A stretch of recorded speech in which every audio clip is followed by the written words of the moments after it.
Own और onto almost same meaning देते हैं, दोनों का मतलब होता है किसी चीज़ के ऊपर होना। लेकिन अब यहाँ पर भी मीनिंग का फ़र्क है, इसके स्ट्रक्चर का फ़र्क है कि कहाँ ओन आना है, कहाँ ओन टू आना है। बज़ाहिर अगेन सिमिलर मीनिंग लगते हैं, लेकिन डिफरेंस है दोनों में। अगर आपको मेरे पढ़ाने का तरीका पसंद आए तो एक डेमो क्लास की तरह अगर आप सेटिस्फाई हों तो आप एक रीज़नेबल फ़ी पे कर मुझे ज्वाइन कर सकते हैं और घर बैठे अपनी इंग्लिश में एक इंप्रूवमेंट ला सकते हैं 1-on-1 क्लास लेकर। अगर ये 2 मिनट का लेक्चर आपका कंसेप्ट क्लियर कर सकता है तो 3 माह का इंग्लिश लैंग्वेज कोर्स मैं करवाता हूँ। यू कैन वेल इमेजिन कि उसमें कितनी इंप्रूवमेंट हो सकती है। अब क्या फ़र्क है ओन टू और ओन में, ज़रा देख लेते हैं। अब एग्जाम्पल देखें, the book is on the table, एक कॉमन सी एग्जाम्पल है, किताब मेज़ के ऊपर है। जब कोई चीज़ किसी चीज़ के ऊपर पड़ी हुई होती है या रखी हुई होती है तो वहाँ ओन आता है, सरफेस के ऊपर। ये एक प्रपोजिशन ऑफ प्लेस है। तो ऑन द टेबल सिंपल सा है कि टेबल के ऊपर है। She sitting on the chair, वो चेयर के ऊपर बैठी हुई, यानी कि चेयर की सरफेस के ऊपर है। सिंपल सी बात है।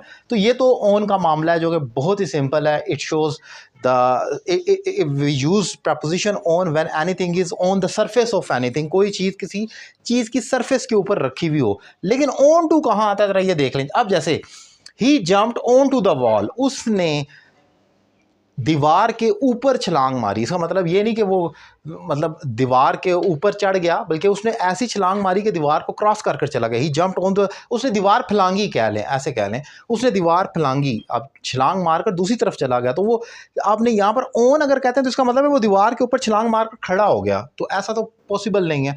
He jumped on to the wall का मतलब क्रॉस कर जाना है। जैसे कि the student jumped on to the chair या ऑन टू द टेबल का मतलब है कि रास्ते में टेबल या चेयर्स पड़े थे तब स्टूडेंट्स भागते हुए आए और उन्होंने क्रॉस कर दिया। सो अगर कोई रनिंग हो रही होती है, आप बच्चों को सिखाते हैं कि आपने इसको जंप मार कर जाना है, तो आप नहीं, you have to jump on this table, आपने कहना you have to jump onto this table, आपने भागते हुए आना ऑन टू, ऊपर से चले जाना है। तो जब आप किसी चीज़ के ऊपर से क्रॉस कर कर जाते हैं तो वहाँ ऑन टू आ जाता है। जैसे the thief climbed on to the wall, अब वो दीवार फलांग कर चला गया या उसने फलांगी, तो उसने I climbed on to the roof, अब मैं छत फलांग कर गया, यानी कि एक छत थी तो साथ वाला घर था कोई, वहाँ पर हम क्रिकेट खेलते, बॉल चली गई। अब I climbed on to the roof, मतलब मैं रूफ पे, बाय द वे आई, आप ये भी कह सकते हैं I was walking on the roof, on the roof भी हो सकता है, लेकिन वो तब होगा जब आप पहले से रूफ के ऊपर मौजूद हैं।